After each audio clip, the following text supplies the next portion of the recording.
Բարև ձեզ սիրելի հայրենակիցներ, ես Արտուր Ֆարմանյանն եմ, Հայաստանի ժողովրդական կոմունիստական կուսակցության ղեկավարը։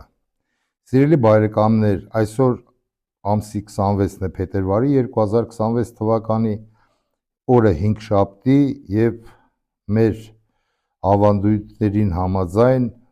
5-շաբթի օրը ես պատասխանում եմ կուտակված հարցերին, որը ուղղել եք դուք իմ անձնական էջին։ Ես ընտրել եմ 3 հարց, որպեսզի լայնածավալ չլինի այս ելույթը, այս խոսակցությունը եւ 3 բանի մասին եմ ուզում խոսամ, այն հարցերը, ովքեր հավաքել են շատ ձայներ։ Առաջի հարցը ուրեմն հարց է տրված ինչու պարոն Ֆարմանյան, ոմանք ընկեր Ֆարմանյան, որը իմ համար ավելի շատ ընդունելի է, չեք ուզում պայքարեք վարչապետի պաշտոնի համար։ Երկրորդ հարցը ժողովուրդը հարցնում է, դե բնական է դուք ունեք կուսակցություն, դուք ունեք ծրագիր, միգուցե մի քանի հատված ձեր ծրագրից ներկայացնեք հանրությանը, մեծ սիրով կներկայացնեմ, բայց նախորդ ասեմ, ոչ բոլորի դուրը կգա այդ ծրագրի հատվածները։ Եվ երրորդ հարցը, ցավալի հարցը, ինչպես եմ ես վերաբերվում, որ փակցված նկարները մեր դպրոցներից սկսել են հանել։ Ուրեմն հերթով ասեմ, սիրելի բարեկամներ, ինչու համար ես հայտարարել եմ, որ ես չեմ պայքարելու եւ չեմ տեսնում ինձ վարչապետի պաշտոնին։ Ունեմ հստակ հասկացողություն ի տարբերություն շատերի քաղաքական դաշտում, որ Հայաստանի Հանրապետության վարչապետի պաշտոնը պետք է ստանձնի մարդ, որը լավ է ճանաչում Հայաստանի Հանրապետությունը։ Դա ամենակարևորն է։ Ինչպես գիտեք, որ ես իմ մեծամասնություն կյանքը ապրել եմ դրսերում եւ ես լավ չեմ ճանաչում Հայաստանի Հանրապետություն, այսինքն չգիտեմ, որ սարի տակում ինչ առվակ կա, այդ առվակի տակ ինչ քար կա եւ այլն եւ այլն։ Եվ ամենակարևորը ես քաջ գիտակցում եմ, որ Հայաստանի Հանրապետությունը դա ինչ-որ մի հիմնարկ չի, որ ասենք վերցնես, աշխատացնես կամ չաշխատացնես, սա վերջը վերջով պետություն է եւ այն անձը, ով ունի ամբիցիաներ դառնալու վարչապետ, առաջի հերթին պետք է հասկանա սա։ Եթե լինեի վարչապետ, սրանցից հաստատ լավ կկառավարեի, բայց ես սրանց պես չէի կարող ասեի, որ գիտեք ինձ Նիկոլը նենց էր քանդե երկիրը, կներեք սիրելի հայրենակիցներ, մեզ մոտ չստացվեց։ Ոչ։ Ես համոզված եմ, որ այս ընտրություններում պետք է գա վարչապետ դառնա այն մարդը, ովքեր չի հիշելու նախկիններին։ Սրանք էլ են իբր արդեն նախկին Նիկոլ Փաշինյանների ԿՊԱ-ականները, որ եթե դու համոզված ես, որ դու կարող ես շիտկել այս վիճակը եւ սկսել բարեփոխումներ դեպի լավը, զարգացնել Հայաստանի Հանրապետությունը, տնտեսությունը, ուրեմն տղեկ մի փորձեք, մի արեք։ Մեր ազգը առանց հետա այս 36 տարվա ընթացքում այնքան բան է տեսել, որ մեկ ուդար, մեկ անգամ եւս խափնված լինել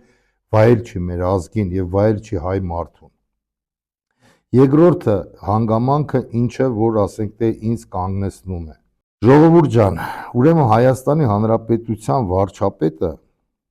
պետք է այսօր գիտակցությամբ, այն որ ասում է գիտակցության տակ, պատկերացում ունենա ինչ չարիքներ են արել այս մարդիկ 36 տարվա ընթացքում։ Պատրաստ է այո այդ մարդը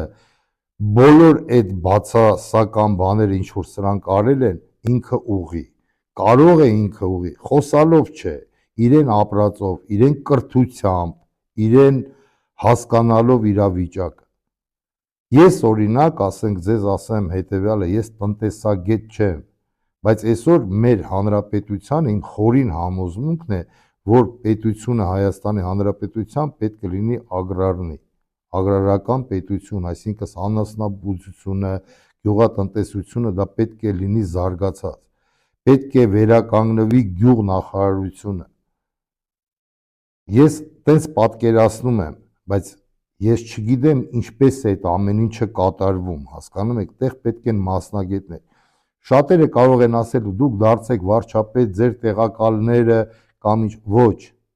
Եթե ուզում ես գործդ լավ լինի, դու պետք է անես դու, եւ ես այդ վառ օրինակը իմ համար կա, նախկին խորհրդային տարիներին միշտ օրինակը բերում եմ հիանալի մարդուն Անտոն Բրելյանտովիչ, որովհետեւ ժողովուրդը ազգ այդ մարդուն համեմատել է Բրելյանտի հետ, Անտոն Քոչինյանի մասին է խոսքը, որ մարդը գյուղատնտեսությունը այնպես էր զարգացրել, լինելով առաջի քարտուղար, այսինքն հիմիկվա պայմաններով, հիմիկվա հասկացողությամբ նախագահ, գյուղերից, գյուղատնտեսություններից դուրս չէր գալիս մարդը, հասկանում եք, եւ ինքը սիրում էր եւ ինքը հասկանում էր այդ գործից, նա սիրում էր Հայաստանը, ես սիրում եմ իմ հայրենիքը, ես հպարտանում եմ հայ ազգովս, բայց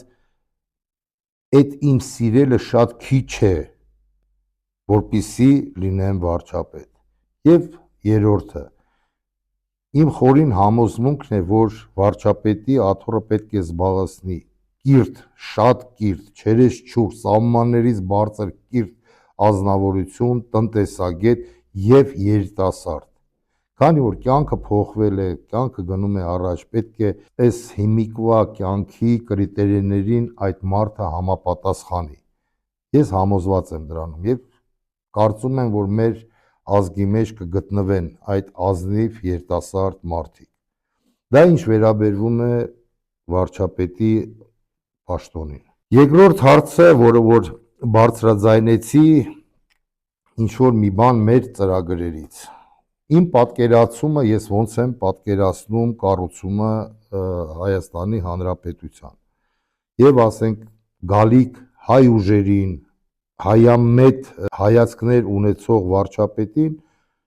խորհուրդ կտայի անել հետևյալը.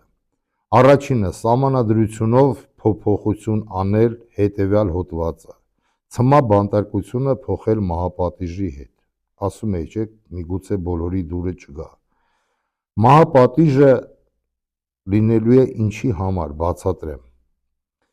ուրեմն այն չինովնիչի ապարատը, այսինքն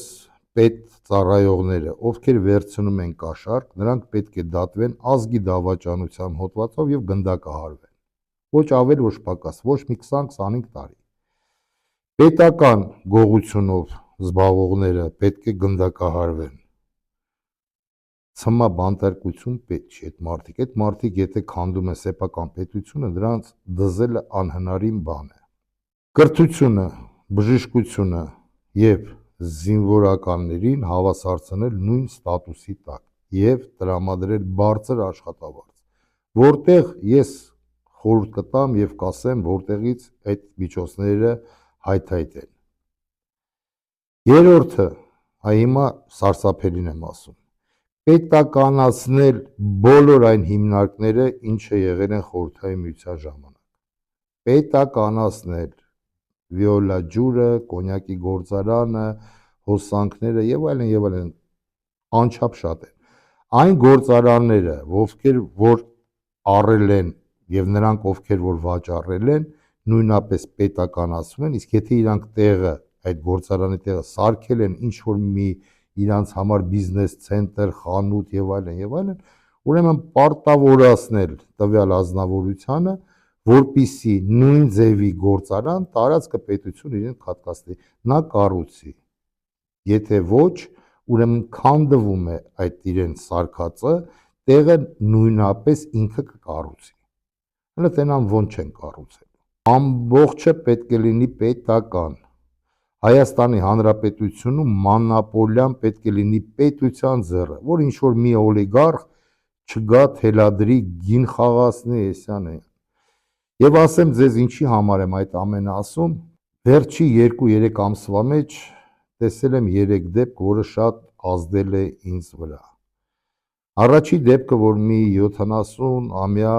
սալիդնի հագնված փողկապով մի մարդ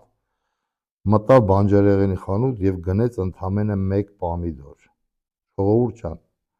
հայերը ящикներով են առել պամիդորները, ինչը որ կերել են, մնացած ասել են վաղը թարմն է գալու։ Ես ասում եմ դա խորհրդային տարիներից։ Մի հատ պամիդոր մարդը առել է, որովհետև նա այդ գումարը չունի։ Երկրորդ դեպքը, որը սարսափելի վատ տպավորություն ազդեցություն թողեց իմ սրտի մեջ։ Նորից երևի մի փոքր տարիքով այդ մարդուց, այսինքն 60 քանից 60 պլյուս մի ազնվորություն մսի պասաժի մոտ առնում էր ոսկորներ, եւ երբ որ մսավաճառը հարցրեց ինչ պարոդի է ձեր շունը, նա զարմացավ, ասեց ինչ շուն։ Ասեց դե ոսկորները շան համար եք, չէ՞ առնում, ասեց ցավը տանեմ, միթո մենք շատ ենք ուտում, որ մի հատ է շան առնենք։ Բայց չէ՞ որ մեր հայ ազգը միշտ գիտեք ինչ է արել։ Առնում էր իրեն սիրած այդ թիքան, անգամ ոսկորով ասում էր եղբայր կշռի ոսկորը հանի գցի, բայց այսօր մարդիկ ոսկոր են առնում։ Եվ ամենածանրը եւ ամենահուզիչը նա էր, երբ որ ես տեսա Զիբիլանոցի կողքից կախված հացը եւ ոնց էին երկու կին իրար հետ վիճում, թե այդ հացը ումն է։ Ահա իրականությունը, որը որ կա այսօր Հայաստանի Հանրապետությունում։ Եվ ապագա վարչապետը, ապագա հայ ուժերը պետք է այս ամենին ուշադրություն դարձնեն, քանի որ մեր ազգին դա վայել բան չէ, վստահեցնում եմ ձեզ։ Ժողովուրդ ջան, ինձ համար օրինակ սա էլ ասեմ ձեզ, ես անդիմադիր եմ բոլոր այն ուժերին, ովքեր անգամ բարև են տվել թե նախկիններին, թե ներկաներին։ Քաղաքական ուժը, քաղաքական կուսակցությունը կամ կապ չունի նախաձեռնությունը, ինչ ուզում լինի, այն մարդիկ, ովքեր ձեռքով բարև են տվել նախկիններին կամ ներկաներին, այդ մարդիկ ինձ համար անընդունելի են։ Դա իմ համար շատ կարևոր է։ Ես ընդդիմադիր եմ բոլոր այդ ուժերին։ Եվ ես ինչպես պայքարելու եմ նիկոլական ռեժիմի դեմ, այդպես ես պայքարելու եմ այդպիսի ընդդիմադիրների դեմ, քանի որ հիմքերը ես ունեմ։ Եվ վերջում, վերջի հարցը, ներողություն, մեր հերոսների անկյունը, որը որ գտնվում են նկարները դպրոցներում։ Ունեմ տեսահոլովակներ մի քանի տնօրենների եւ հստակ ինֆորմացիա ունեմ, որ դպրոցում, որ տնօրենը ինչ հրահանգներ է տալիս։ Բայց այսօր չեմ ուզում հնչեն այդ անուն ազգանունները, հույսով եմ իրանք կլսեն այսօրվա իմ ուղերձը եւ իրենք կվերանայեն իրենց հայացքները։ Այս հարցին շատ իրեն մաներայի մեջ անդրադարձել է ԴՕԿ կուսակցության պատվավոր նախագահ պարոն Վարդան Ղուկասյանը։ Ինչ եմ կարող ասել, ես ամբողջովին, տեսեք ինչ եմ ասում, ես չեմ ցիտի պարոն Վարդան Ղուկասյանին, բայց ես ամբողջովին համաձայն եմ այդ մարդու ասածի հետ, անգամ ոչ նորմատիվնի լեքսիկայի հետ, քանի որ հարցը վերաբերվում է մեր հերոսներին, մեր ազգի սերունդներին, այն մարդկանց, ովքեր հանուն մեր հանրապետությանը, հանուն մեր երկրի, հանուն մեր ազգի, հանուն մեզ բոլորիս զոհաբերել են իրենց կյանքերը։ Հիմա իմ կողմից, բայց կուլտուրական, կոմունիստական ոճով դիմում եմ մեր դասատուներին եւ մանկավարժներին։ Ցավոք սրտի այսօր Հայաստանի Հանրապետության մեջ ես կիսում եմ այդ երկու բառերը։ Դասատուները ավելի շատ են, քան մանկավարժերը։ Մանկավարժը դա բարձր մի հոգևորական աշխարհ է երեխայի համար։ Ուրեմն հարգելի ուսուցիչներ, հարգելի դպրոցի տնօրեններ, ես հորդորում եմ ձեզ չտրվեք պրովոկացիաների եւ չկպնեք այդ սրբությանը։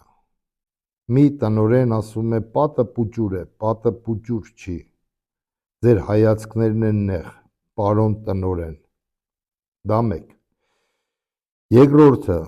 հորդորում եմ ձեզ չմտնեք կեղտոտ խաղերի մեջ։ Դպրոցը եւ ընդհանրապես պետական հաստատությունները, որը որ պետական են, դուք լսեք եւ խորացեք պետական բառի մեջ, չմտնեք կեղտոտ խաղերի մեջ քաղաքական։ Մենք աշխատանքներ ենք տանում մեզ սիգնալներ են գալի, թե որ տնօրենը երբ, ինչ պայմաններում, ինչպես ասեց եւ ինչպես հորդորեց, թե ինչպես են իրենց պահելու ընտրությունների ժամանակ։ Որ ուժին ձայն տան, ինչ անեն, ինչ քայլեր անեն եւ այլն եւ այլն։ Ես ձեզ զգուշացնում եմ, այն տնօրենը, եթե մտավ քաղաքական խաղերի մեջ, նա արդեն դպրոցի, մանկապարտեզի եւ այլ հիմնարկության տնօրեն չէ, նա քաղաքական գործիչ է, քանի որ նա զբաղվում է քաղաքականությունով։ Ուրեմն դուք Հայաստանի ժողովրդական կոմունիստական կուսակցության կողմից, անձինս իմ կողմից կստանաք adekvat ծանր պատասխան։ Ես ձեզ մի բան եմ ասում, ես ձեզ չեմ վախեցնում, ես ձեզ ուղղակի զգուշացնում եմ, որ պարոն Վարդան Ղուկասյանը, դոկ կուսակցության պատվավոր նախագահան, ձեզ համար կթվա հեքիաթ։ Մենք ձեզ կսկսենք պատժել, ցուցաբերելով ձեր արածները, ձեր գնացածները, ձեր խոսածները հանրությանը եւ հանրությունը կտա իրեն պատասխանը ձեզ։ Եթե դուք չեք ուզում տիկնայք եւ պարոնայք տնօրեններ քաշված լինեք ընտրապայքարի մեջ, ուրեմն մի զբաղվեք քաղաքականությունով։ Ձեզանից յուրաքանչյուրը ունի իրեն տեսանկյունը։ Մենք դեմ չենք, դուք կարող եք ընտրել յուրաքանչյուր ուժի, դուք, ձեր ընտանիքի անդամները, բայց ինչը վերաբերվում է դպրոցին կամ մանկապարտեզին կամ ինչ-որ մի պետական հաստատությանը, ձեզ հաստատ խորհուրդ չեմ տալիս, քանի որ դպրոցը դա կրթվելու համար է եւ մի քաղաքականացրեք դպրոցը։ Մանկապարտեզը նույն վիճակը, երեխային դաստիարակեք, դուք զբաղվեք անմիջապես ձեր ուղիղ ֆունկցիաներով, կրթելով երեխեքին, դաստիարակելով երեխեքին, որպեսզի Հայաստանի Հանրապետության համար խելացի, լավ, գրագետ, կրթված երեխաներ դուրս գան դպրոցի եւ մանկապարտեզի պատերից։ Հայաստանի Հանրապետությունը այսօր խիստ կարիք ունի կրթված երիտասարդության։ Խիստ։ Գրեթե այսքանը, սիրելի հայրենակիցներ, ինչի մասին ուզում էի խոսեի, իսկ ինչ վերաբերում է հերոսների նկարներին, մենք մեզ մոտ արձանագրում ենք այդ դպրոցները, ինչ ուզում եք արեք, ոնց ուզում եք արեք, հանկարծ այդ նկարներին չկպնեք։ Տեսեք, մենք խոսում ենք adekvat, առանց վիրավորելու, առանց անուն տալու, բայց ես ձեզ ասում եմ, այդ երեխեքին, այդ տղաների, մեր հերոսների նկարներին կպնողը կպնում է իմ ազգի սրբությանը, իսկ իմ սրբությանը կպնողին չեմ ցանկանա, որ դուք տեսնեք ինչ ձև կվարվեմ ես։ Հույսով եմ, պարոնայք եւ տիկնայք, դուք ինձ լսեցիք։ Մի թողեք, որպեսզի Հայաստանի ժողովրդական կոմունիստական կուսակցությունը եւ Արթուր Ֆարմանյանը խախտի կարմիր գծերը եւ հրաժարվի իրեն պրինցիպներից։ Ես ձեզ ուղղակի խնդրում եմ, մի արեք, դուք զբաղվեք ձեր գործով, դաստիարակեք, զբաղվեք մեր երեխաներով, քանի որ մեր երիտասարդությունը, մեր երեխաները դա ապագան է Հայաստանի Հանրապետության։ Ժողովուրդ ջան, ձեր հարցերին, չգիտեմ, որքանով կարողացա պատասխանեի, բայց այսքանը։ Գեցե Հայաստանից Հանրապետությունը, գեցե հայ ազգս, գեցե հայկական սփյուռքը, գեցե ջավախկահայությունս, գեցե Արցախահայությունս, գեցե հայկական Արցախը, գեցե մեր ավագ քույրեր եւ եղբայրները, տատիկ եւ պապիկները, ձեր ցավը տանեմ, առողջ եղեք, ամուր եղեք, պինդ եղեք, ամեն ինչ լավ է լինելու, գեցե Մասիս լեռս, գեցե հայոց առաքելական Սուրբ եկեղեցին։ Ժողովուրդ ջան, դուք էլ լավ եղեք, ցանկանում եմ ձեզ ամենայն բարիք։ Շուտով ընտրություններն են, ամեն ինչ լավ է լինելու, քանի որ այսօր քան երբեք հայ ազգը միաբանվում է։ Ես վստահ եմ եւ համոզված եմ դրանում։ Ստեյցություն, քանդիպենք։